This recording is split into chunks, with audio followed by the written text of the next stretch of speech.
We are going to cover the Michael Jackson biopic that came out last Friday, and here with us we have Rich's sister, the biggest Michael Jackson fan me or him have ever heard of in existence. What's going on, Red?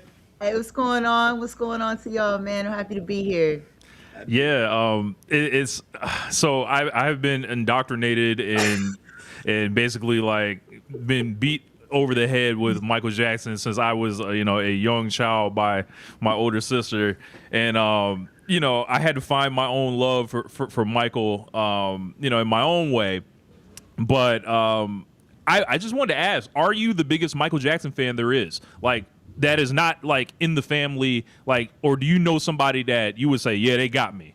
Oh no, I know a lot of people that got me. I'm gonna be Oh honest with wow. you. I because I am the biggest Michael Jackson fan to me and in our family. But man, being a part of the Michael Jackson community, I'd be like, damn man, I don't got Michael Jackson underwear. I don't got a Michael Jackson toothbrush, man. I don't got Michael Jackson shower curtain. You know what I mean? So different levels of fanatics out there. So I'm in a certain category. Yeah. Okay, so I find that hard to believe because this is a person that's been in a Michael Jackson documentary. Oh, how many documentaries? Is it only one? It's been more than one. She shot her own. Oh yeah, there you the go. one I made. The one I made. I was like, you talking about that one? Okay, so because I know how much he outclasses me, I know that I can't. People talk about going band for band on something. I know that like I can't go jacket for jacket with her with Michael Jackson. I know she got the jackets right, but I know right now within 5 seconds she can't go glove for glove. No. But you know what though? You want to know what's funny? You want to know what's funny? Not only do I have that glove, I I know have you two of do. them. I got two of them in a box that I got while I was at Michael Jackson's house. So I'll Oh take wow. that. Oh wow. Okay, so I got this from I think I was in Vegas 2017 or 18. I think it was 17 for and I ended up going to the Cirque du Soleil Michael Jackson thing or whatever. It was crazy. It was great. But I picked this up. I was like, what else? What I mean, if I'm getting a souvenir from Vegas, it's gonna be this. Yeah. Light up dude. Make sure y'all screen capping this, please. Light If not, up I'm dude. gonna do it. Live Yeah. post. But yeah, man. So like, I'm gonna have to take this off because this is on my right hand, so I can't control the mouse. So I gotta take. Oh, I just okay. want to do it just for the gag, but for the screenshotters, for the content creators, whatever else, for the community, that's for y'all. yes. So like, Red does have a pro wrestling connection. You may like be hearing her voice and be like, you know what, that kind of sounds familiar. So she is the person that is rapping on Red Velvet's theme song and performed at the Hammerstein Ballroom, Stir It Up, in one of, I would say, the best themes in Ring of Honor or AEW. Quickly, can you Hey, yo, my explain bad. how My that little all one's came still out? screaming, so my bad, y'all. Oh, That's fine. all good. It's all fine. good. They get it. Tell me how You'll the like it. Hammerstein ballroom performance went, and kind of like how you ended up getting on that song. You is how I got on the song. I was, matter of fact, it's interesting. I was sitting here with my little guy. He was a baby then, though. Putting him to sleep, and you hit me up and you were like, "Yo, need this theme song ASAP. Can you do it in 2 hours?" So I had him on the lap. I heard the track, wrote it, went over in the corner, got on the mic, did the vocals, and sent it over to you in like 2 hours. And next thing I know, it was on TV, and I was like, "Wow, that's crazy." Yeah, it was really cool seeing that. I was filled with a lot of pride seeing you come out at Hammerstein Ballroom and just kind of blow it all away. And I've That was been amazing. That was yeah. amazing. Yeah, and it was like I've loved wrestling my whole life, and you've always seen it, so it's like bring you into my world a little bit. I thought it was really cool, and you went crazy. So Yeah, no, it was crazy. The being able to perform like that in my city, right, was insane. Red Velvet is dope. Like we got like two dry runs before we actually like performed it, and we was able to coordinate that in just 2 takes. So she's dope, man. Shout outs to her. I love it. heck yeah. So man, let's get it started, man. Let's talk about this movie, man. Like it. There's so much to kind of start. It's almost like, where do you begin? I think the elephant in the room is like the Jackson's American Dream is like the greatest thing I think that has ever kind of been put together when it comes to Michael Jackson. So you're automatically kind of weighing it against that. But Kiki, how did you feel about the movie going into it and your overall kind of thoughts on like what you saw? So going into it, like you said, like Jackson's American Dream is like it's the gold star for Jackson movies. Like when I was little when it came out, the miniseries, I think you were like a tiny baby then. And I know that movie literally word for word. So I kind of I went into it kind of like, oh man, really if they mess up Joe Jackson, they messed up everything. I don't know. I didn't know what to expect, but I was like, oh, if I don't like it, I'm definitely gonna have something to say about it after I see it. I wasn't going in with super high expectations, so yeah. James, what about you? I mean, it's a really tough ask.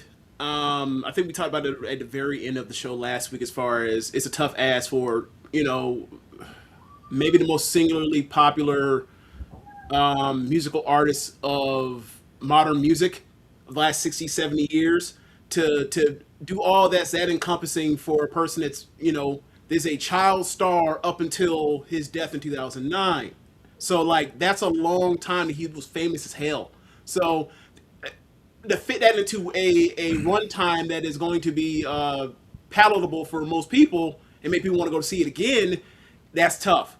Like, so there are things that are going to be left behind. I'm not happy about what got left behind, right? Like they kind of just yada yada off the wall. They yada yada the transition between going solo to get to basically the Quincy Jones run. I feel like you're doing this service to Michael Jackson catalog, even though it's a movie, but it's catalog, and we're just going to ignore what happened, 95 up to 95, right? Like, I don't know the right place to end that movie, but I gotta say, like when he's going up there and he's in London, he's performing bad, and that's the end of him. My mouth was it hit the floor. I can't believe that this is where it ends. I was surprised. So yeah, I mean, but it's a hard task. And I think for people that wanted a some type of award-winning movie, it wasn't that. If you're there to, his catalog, you're not familiar with his catalog, it's kind of hard given the ubiquity of Michael Jackson. If you're just there for a good time, you will be given a good time. I'm going to see it again. I saw it earlier today. I'm going to see it again. Yeah, I thought that, I came in and I wasn't really familiar with who was really going to play who aside from Coleman Domingo and Nia Long. Mm-hmm. And then, I think Jafar Jackson was incredible. There were portions of the movie where I was just watching him and mesmerized and feeling like, that's Michael. What was the guy's name? That played Michael in Wiley Draper. He's the gold standard of adult Michaels, and Jason Weaver is the golden standard of kid Michaels. I feel like little kid Michael, I didn't really connect with as much, but I'll tell you this: by the time they got to Who's Loving You, I don't know why I started the movie and I was sad. As I started watching it, and he's getting his ass beat. Well, there is that. But as far as weighing it against American Dream is such a they have 6 or 8 hours of runtime in that. You get to see so much. Right. And what we really got was this they basically everyone else really didn't get personalities aside from Joe and maybe Catherine a little bit. And then besides that, though, Michael was just, kind of shown as everybody knows he's special. It's like they walk around, there's an orange halo around him. Yeah. And everyone treats him very special except Joe, it seems like on here. Yeah. But when was the first time you guys cried when this happened? If you cried at all when you were watching it? What happened? When the movie came out? Or? Yeah, when you were watching it. Oh, well, first I want to say what I thought about it, because I didn't know I was supposed to share what I thought about it, because I heard go ahead. Go ahead. So, and like I said, going into it thinking about American Dream, again, it's a mini series. It's a lot of runtime. I knew there was no way they were going to fit all of that information into a 2-hour movie. It was just not possible. So I already had expectations that stuff was going to be cut out. I like to describe this movie as, and excuse me, Michael Jackson for dummies, right? Or cliff notes of Michael Jackson. Like, remember when you was in school and you read Shakespeare, but you ain't have time to read it, so you read the cliff notes? Yes. That's what this movie is. And you kind of got to accept that, because otherwise we would need to be sitting in a theater for 8 hours. Right. Yeah. Overall, I loved the movie. I thought it was amazing. Jafar Jackson had me bugging out. I thought I was watching Michael Jackson. I think the first time I cried, man, at the opening credits, bro. As soon as the Universal logo came up, I was crying. Yeah. I think for me, like, it was like I was like holding it back for a while, and then like I was just watching them, and it was just so, it was like, damn, I miss Michael Jackson. And then when they got to like Who's Loving You, when he was singing that in the studio, I was just like, all right, come on out so we could do the rest of this. Like, and it was just watching, like, I wish we got kind of more time to see how Berry Gordy basically indoctrinated them into the music business, and like we got that one scene. Started on that part. Well, yeah. If they're going to do that, then they're going to have to talk about Diana. They're not going to do that. Yeah, Exactly. that's why true. For a lot, I mean, I know the reason why I think they didn't talk about Diana Ross, but that's go ahead. Wake it up. Man, I think Diana took the V card. I think she took Michael's V card. Man. Yeah, we all kind of Yeah. think that, like, he was groomed, and yeah. And We all I think everybody that's amongst this panel, this dais, if you will, whatever you want to call it, all believes that. Yeah, so I just don't think that she really wanted no questions, because it looked really crazy. Like, you knew him since he was like 8-10 years old. So you look real crazy having him move in with you, and within 7 years you was hitting that. Like, that's wild, and I just don't think she wanted the question. So no, they took her out, because they had the shot. They had it shot.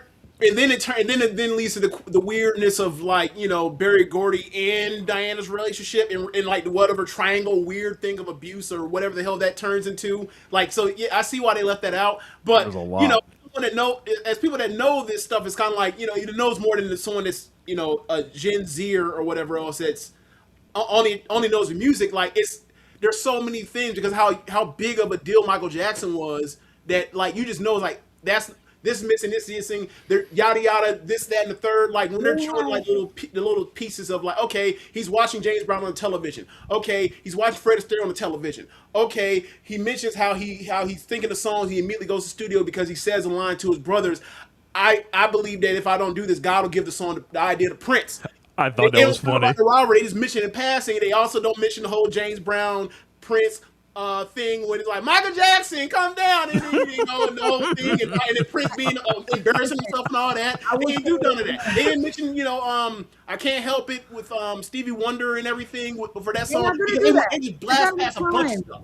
There's not enough time. I know. In true reality, you would need 20 hours to tell Michael Jackson's story. I mean, the biggest thing that was left out of the entire movie for me, and I'm talking about the time period that the movie was hovering. So I think it was like 68 to 88, something like that. Yeah. The biggest thing that was left out was the catalog. That was the biggest thing. When he purchased the Beatles catalog, that wasn't even touched on, discussed, right? So imagine all the little stuff that you just mentioned. Right. Yeah. If they wasn't putting the catalog in, they wasn't touching it. Like, I think they kind of did a good job with, like, kind of dropping some gems, though, like, as far as, like, when he basically gets introduced to pain medicine, and it seems like it's this, like, fuck. It's like a fork in the road, essentially. Okay, so you know how basically ever since Straight Outta Compton, with these musical biopics, they recognize that people aren't here to deal with whatever real weight these people have, or whatever real demons they have, right? They kind of just make these people, they have like a pretty, they kind of just pass through to get you to the next station, for the next station is a song. It's almost like it's a musical. We're here for musical performances, and then they'll put stuff in between to get as connective tissue to get to the next performance, right? And honestly, as you mentioned, the pain medicine stuff, like yada yada, over being the family being Jehovah's Witnesses. There's just a lot of stuff there that was just like, it begs the question, like, when Joe drops the thing and during the abuse of verbal abuse of calling him a big nose.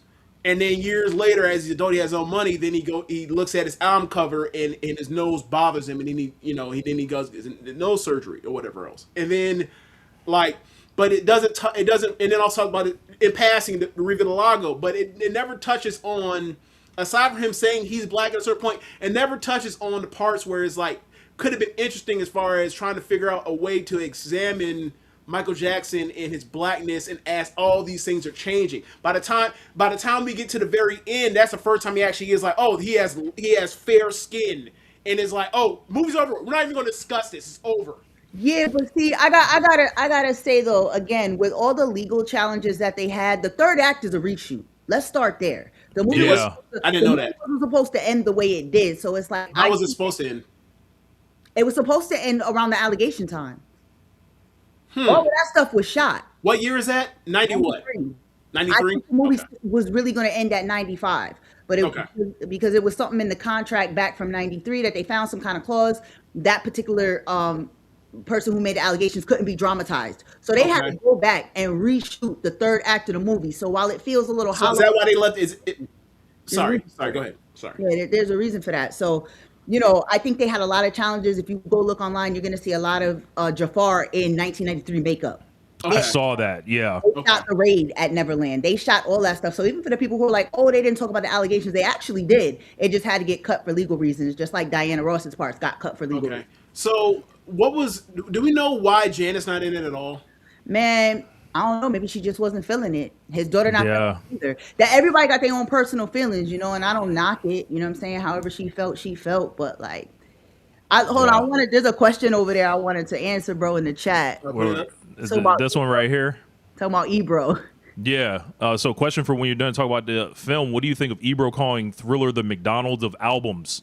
I saw that clip today. I saw it earlier today as well. Man, Ebro need to go try to get his job back at Hot 97. That's what I think about that. I mean, my boy. So you ever meet some people that they just got to be different? Like they got to say something different for like controversy. I feel like that's what the comment was. Because at the end of the day, man, you're not knocking it. Thriller, you could play that joint straight through, and you could argue all you want to that the Paul McCartney song is trash, but it's really not. It was his first single off Thriller, and it was a crossover. So he's just talking, bro. He's just talking. Okay, so this is what I want to do, right? Because it came up, so I'm on Wikipedia. I'm just going to go through this track listing right now. I'm not even going to go through it in order. I'm just going to it's 9 tracks. Oh, Thriller. Okay. Yeah. Okay, so track 1, Wanna Be Starting Something, one of the greatest songs of all time. Baby Mine, good song. Baby Mine, good song. Mileage varies depending on the person. People wanted more, off the wall, whatever. It's still a good song. The Girl Is Mine. By the way, if you don't like it, fine, whatever. Black people just don't fuck with the Beatles. It is what it is. All right. Then track 4 is Thriller. Track 4 is Thriller. Yeah. Oh, and now we'll go to the B side of this album. The B side, which is the greatest B side in the history of American music ever. All right. B side, track 1, Beat It. Shit. Track 2, Billie Jean. Track 3, Human Nature. Track 4, Pretty Young Thing, PYT. Track 5, Lady in My Life. Shit. What are we saying? We are talking about a 9-track album with 7 of the greatest songs of all time. What are we This is not a real complaint. This is some shit for attention. You have your attention from us for this moment of time right now. Whatever, and I'm not saying it's like we're giving Ebro attention. He's more famous than all 3 of us. That's not what I'm saying. But when you say something that ridiculous, you are trying to provoke. It's rage bait. It's 7 out of 9. 7 of the 9 tracks are 7 of the greatest songs of all time in American music history. And I gotta say, James is saying 7. He's saying 7. I give it a strong 8 because I'm telling you, Baby Be Mine is my song. No, I get it too. Also, I just want to make it clear. It's a good song. It's not one of the greatest songs of all time. So I'm just doing that. No. See, that's your opinion. I will tell you that there are a lot of mad Michael Jackson fans out there that Baby Be Mine is not available for streaming on social media. There's a lot of people mad about that. It is It's not? It is not available. And if you try to use it, even the instrumental. Oh, you're talking about like in the apps and all that. In the apps, it's not available for streaming, and there's a lot of people that's mad about that because it is a really, really underrated song on that album. It is underrated. But I'm saying it's underrated because the rest of the album has 7 of the greatest songs on. What I'm saying is, look, we're all in agreement. That makes no sense. That has no mind. That is one of those opinions where it's subjective on stuff. Okay, we can also say that, look, man, no one agrees with you. No one agrees with you. If they do, we don't care about their opinion. There's a comment in there, bro. What's the guy named? Seem something. That one. Who told you the movie flop? Who told you? It didn't flop. No. No. We made $214 million in a weekend. She said we. We. I didn't say we. Now you want to hit with the calendar? We, nigga. $100 million on opening night alone. Yeah. That's not a flop. So we got to talk about Joe Jackson. So one of the things that I'll bring back to American Dream, the Lawrence Hilton Jacobs, he was one of the stars of the show for the Jackson's American Dream, and I think he's still gonna go down as the definitive Joe Jackson. However, Coleman Domingo, I think, did a lot of great things in this movie. My only wish would be that I felt like he was almost a one-note evil villain. I don't know if they got like the love out of Joe that he had either for his boys, for Michael in particular, and he was just like this. I don't know. It was just like he was just written specifically for the movie. It was like he wasn't that goddamn. There had to be a villain because given how flimsy the connective tissue is between the scenes, they had to make a villain. They had to be Joe. I kind of disagree a little bit because I feel like in American Dream, Joe. Now I do think he played the part better, right? But I feel like he was more of a disciplinarian in that one. In this one, he did talk a lot about family and what about the brothers and, we got to do it for the family. He was very family oriented. So I feel like they did push that aspect a little bit more than he did in American Dream. Because in American Dream, he was just cheating on Catherine and beating the kids. Yeah. So for me. But I will say this. Do you remember the one part where Michael, they were crying basically on the flight before that. And then he's crying backstage and he's got to go on stage, and then Joe like looks at him, pulls him. He's like, "You wipe your goddamn eyes, boy. You're a Michael Jackson." Like that shit makes you want to run through a wall. Like that moment was not in there for me for this one. No, definitely not there. Ethan Saber Jr. $4.99 super chat. He said, "Can't listen live. He'll listen tomorrow. You're very knowledgeable, passionate, love the energy. Look forward to listening to the rest. Appreciate you." It went through the Jackson 5 era really quickly. Something else I gotta point out, because again, I love the movie. I've seen it 3 times. I'm going to see it for the 4th time tomorrow. So I've seen it a lot. But the one thing that really, really, really chapped me up about the whole movie was the Jackson 5 singing songs that the Jackson 5 was famous for before the Jackson 5 got discovered. I cannot watch 8-year-old Michael Jackson singing "Never Can Say Goodbye" without. Why are you doing that? Like I didn't understand that. They're like I said, they was trying to make things work.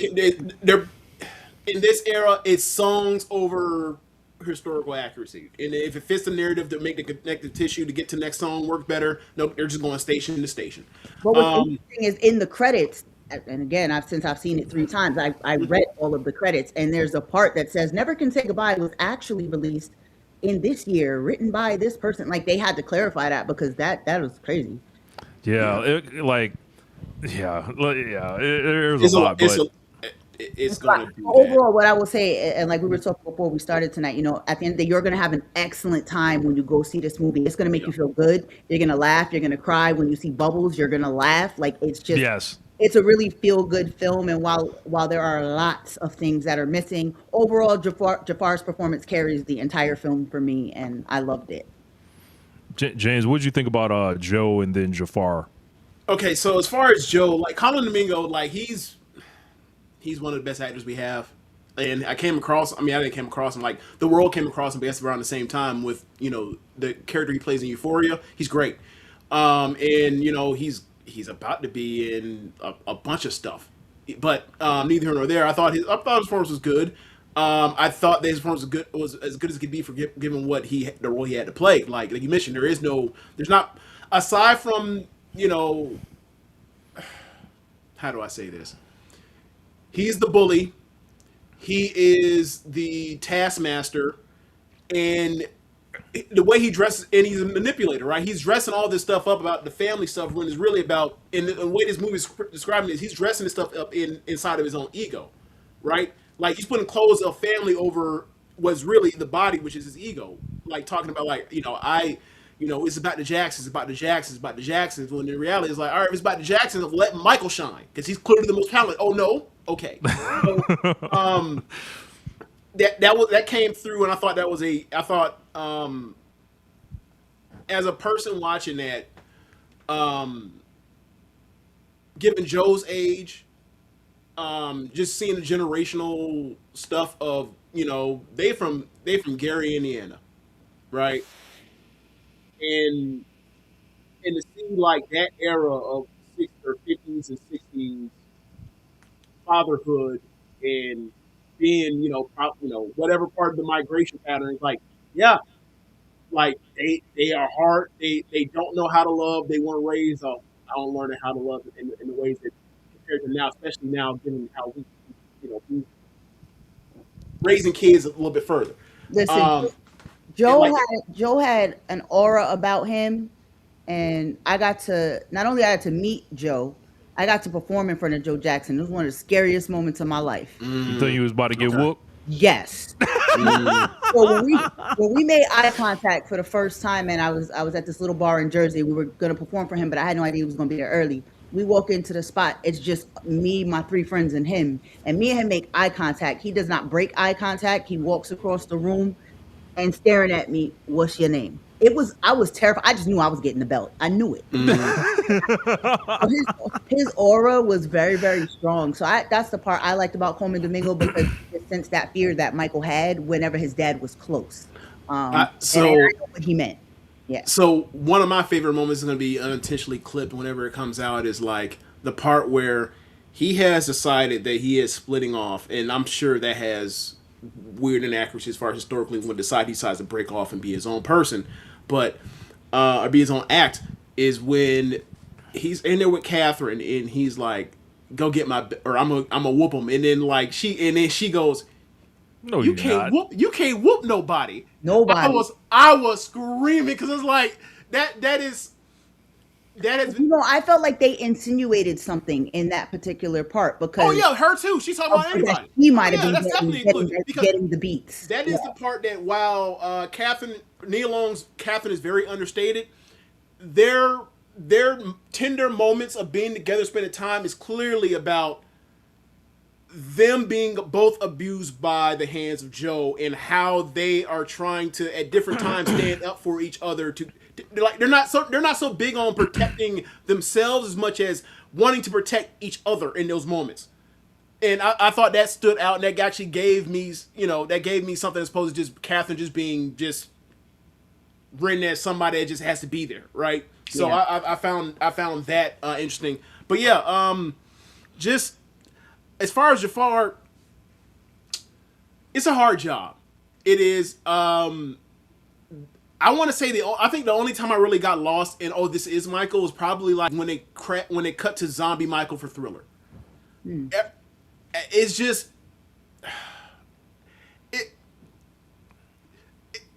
I can't get he has the voice, he has the stuff. I'm not knocking him. I think he did a good job, but it's not the same thing as getting lost as when I think of like people getting lost. Like when Denzel Washington's brown skin ass comes out of that sink with red hair, and they're playing Sam Cooke. Change will gonna come. That his brown skin ass is Denzel to me. Like when I see Chadwick Boseman walking X? Down the aisle. Yes, Malcolm X. I don't know what I said. Yeah, Malcolm X. When I see, for example, like I've said this to you before, Rich. When I see Chadwick Boseman walking down the aisle in Cincinnati, he's James Brown in that moment for me, and I just got and from that moment on, and for Jafar, for me personally, I only really saw it for Thriller. I don't know why. I got to see it again. I'm going to watch it again or whatever else, but that's just me initial watching it. Yeah, nah, I saw it the whole time from the first shot. He definitely got the voice down for sure. When they zoom in on him standing at that window with the fro, and then the voice hits, it was all day Michael for me. And for us Michael Jackson fans that really follow Michael and know his mannerisms, the way he bit his lip, the way he would put his and turn his lip to the side. There were a lot of little things that Jafar studied that for us, we saw it. So yeah, I really make a note. And there's something about them Jackson eyes. I don't know if it's in the genetics or whatever.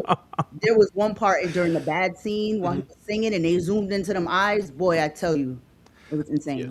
I would say for me, it was when he was kind of walking around the hospital, like in the burn unit, and he had like the joint on, and then like you could see him like standing at the doorway or whatever, and then the lawyer walks in. I was like, whoa, So, like, should we talk about the lawyer?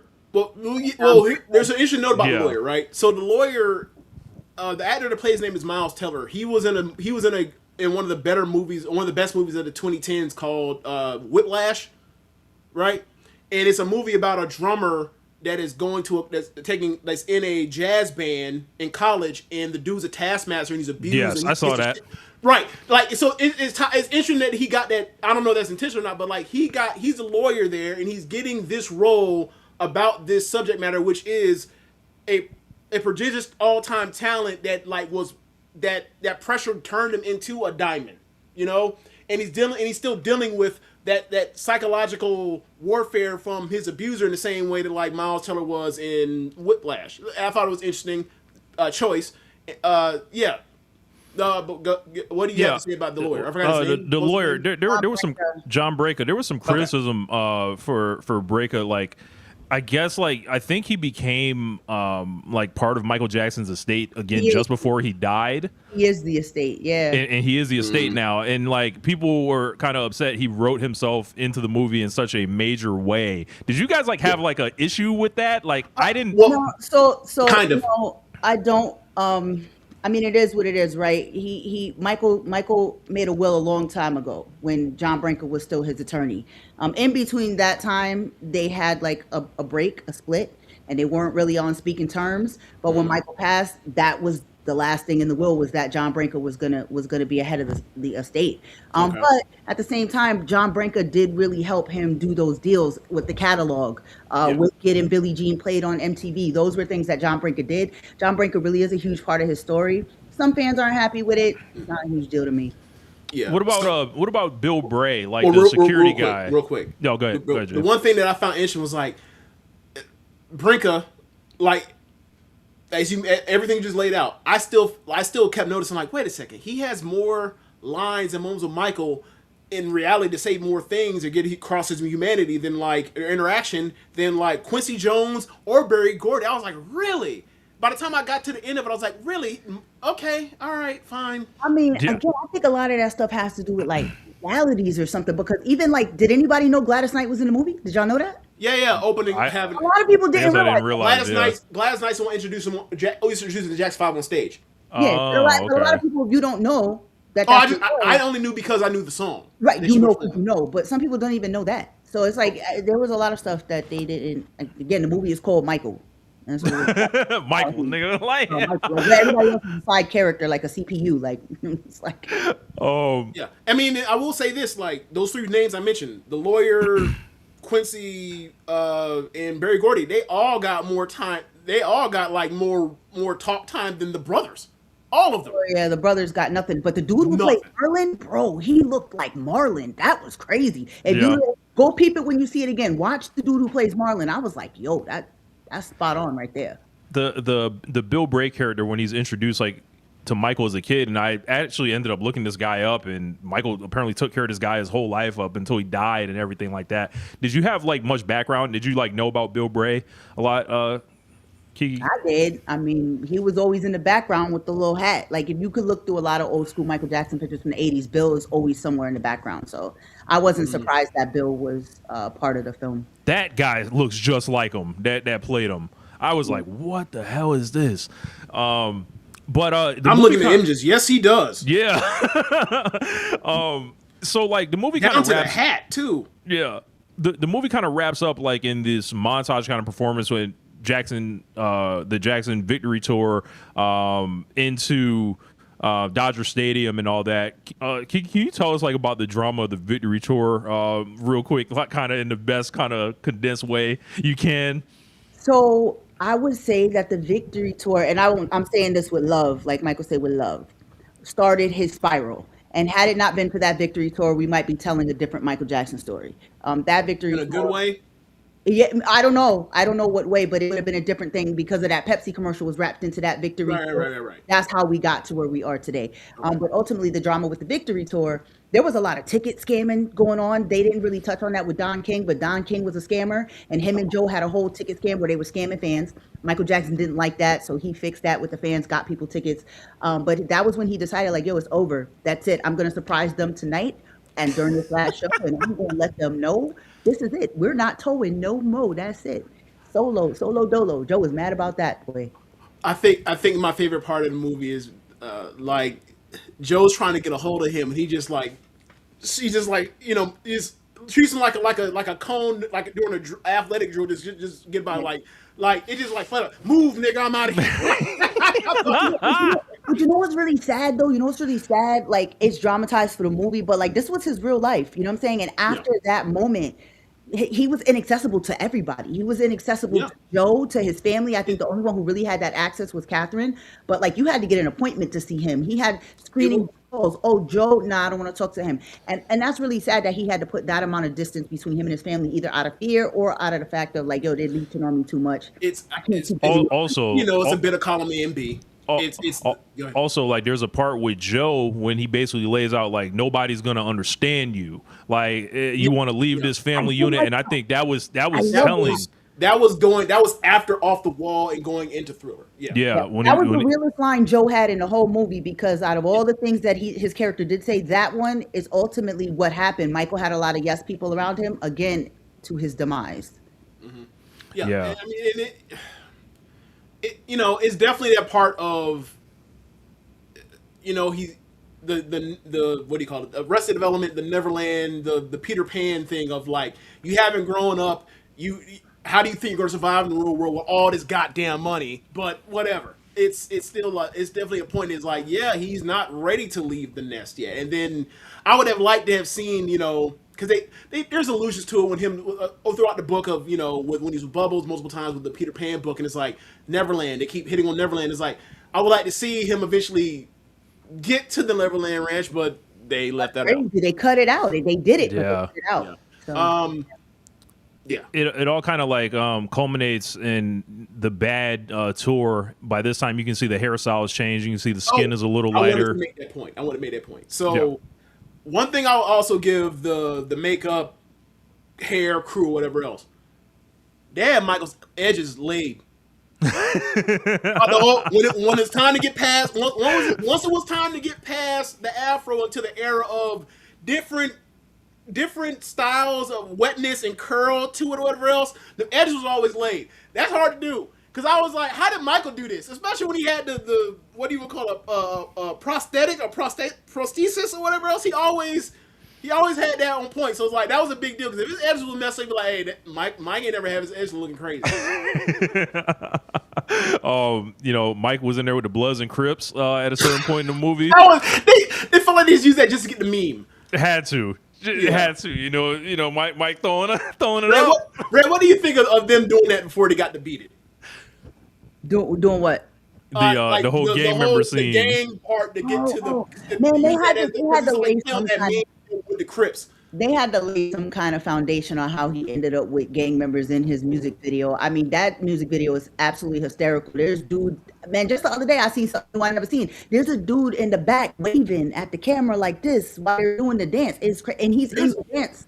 There's a dude at the two things about Beat It, because it's a hilarious movie, because it's like it's the beginning of them not of them like editing being like or whatever else, but at the end of it, when they're getting the dance after they have the Mike broke up the fight with the knife fight, right? There's a dude to like, I want to say stage right of Michael in the background. He's fucking up the entire dance. Yeah, there's a couple of them. It's a white dude too. He's, like if you can watch it, I didn't realize until like maybe like last year someone put a video like, who is this fucking guy? He's fucking up the entire dance. And they never go back and watch it and watch when the camera's zooming out right before it ends. There's a dude who's in the back row and he's going. Wow. So and also another thing, Mike teleports. Mike is they're in the inside of the garage and they're having a knife fight. Mike is at the bar, walking through the bar, and then all of a sudden he teleports. He's on top of like this crane shit. And he walks down out of nowhere. Yes. This nigga teleported like he's a wizard. All of a sudden, I'm like, what? They never showed him appearing or nothing. He didn't know where the fight was even at. He just showed up out of nowhere. It's like that's there amazing. Was no bat signal, there was no call, there was no nothing. He just shows up. He just materialized out of thin air from a crane of all places that come down upon these people. Tell them to stop, cut it out with them fucking knives, and let's get down and start, all that. And yeah, hilarious. It's hilarious because it's very fictional, but at the same time, the reality of the situation is two opposing gangs came together for that video and was happy about it. Yeah. Oh, they ain't had no choice. Wasn't nobody about to try Michael out there? No. Like, but yeah, Too like, starstruck. yeah. Hey man, forget what block you from. This is Michael Jackson. But yeah, like to wrapping it up with as we were getting to the bad thing, like if they say part 2 is in the works, how do you guys think the part 2 of this is going to be in the works? Like, and I think it's going to be called Jackson. They're making a sequel. Right? Well, of course. Again, remember what I just said. Did you see at the end when it was like his story continues? Yes, yes. Oh, okay. So, Yeah. Okay. The movie was initially, when I first heard about it, supposed to be 4.5 to 5 hours long. Okay. Because they had to cut that one particular thing about in 93, they had to cut that. I think they just chopped the movie right at 88. But they filmed a hell of a lot. They filmed all the way through to the Dangerous Tour, which is 95. So I think they already have a majority of it shot. They wanted to see what it was going to do at the box office. It did what it needed to do. I think they're going to go back. They're going to try to figure out how they're going to get around the allegations thing. And there's going to be a part 2. Do I want a part 2? I don't know. I don't know that I want to. I don't want to relive Michael's death in any way for me. So I don't know. Yeah. I mean, it ended. I'm good. In theory, they could end in 2003. They could. Or whatever year. What year did Invincible come out? 01 or 02? 01. 01. So they could end it around. They could end it in 05. What happened in 05? 05? He beats the case. He beat It'd be like victory, and that's it. Holla. 4 years later, Michael Jackson was about to go on tour. This is it. That's it. Peace. Standing on top of the limo with his yes. I need the clip of both of y'all throwing the deuces. This is it. Peace at the same time. That was all time. We also need Michael throwing the chicken to the residents as like Freddie Gibbs said in Gary, Indiana. Oh yeah, bro. Before we end it, since we're talking about that particular clip with Michael on top of the thing doing this, in that same clip, Michael was a thug. He tried to hop out that limo and beat somebody. He told Catherine, "Get out the way." He's about to knock somebody out. It's really funny. Michael was. Do you believe that? Michael was not a punk. He was slapping. Look, there's rumors of him fighting and beating Tupac and all types of weird shit. Look, man, I'm not getting into that. Listen, when Michael Jackson kick you, you got some problems. But that was funny. I think they should start the second movie, basically the making of the Bad album. Like they can back it up like a couple years, and then they got to show how him and Quincy essentially break apart. I think that's like a huge thing to be explored. Yeah, there's a lot. Yeah, on and on. I never thought that there was gonna be a second one. I never considered that. Like a sequel for a biopic is nuts. It sounds nuts. Really, really crazy. That's why I was like, what, a part 2? I'm here for it. I'm gonna support it. I don't know how I feel about it, but hey, that screams cash grab. Oh, because they know. Look at what we did. I'm going to see it 4 times. And then next week when Mom comes up, I'm going to see it with her too. So that'll be fun. I'm going for number 7. Well, any final thoughts on the movie, sis, before I let you up out of here? Yeah, my final thoughts is judge for yourself. Before, if you love Michael Jackson, you're going to enjoy it. If you want to nitpick, you certainly could do it. There's lots of things to nitpick at, but overall, it's really positive for his legacy. I'm really happy that I got to experience it, and I'll continue to experience it and support it. I love it, and shout out to Jafar Jackson. Keep it in the family, yo.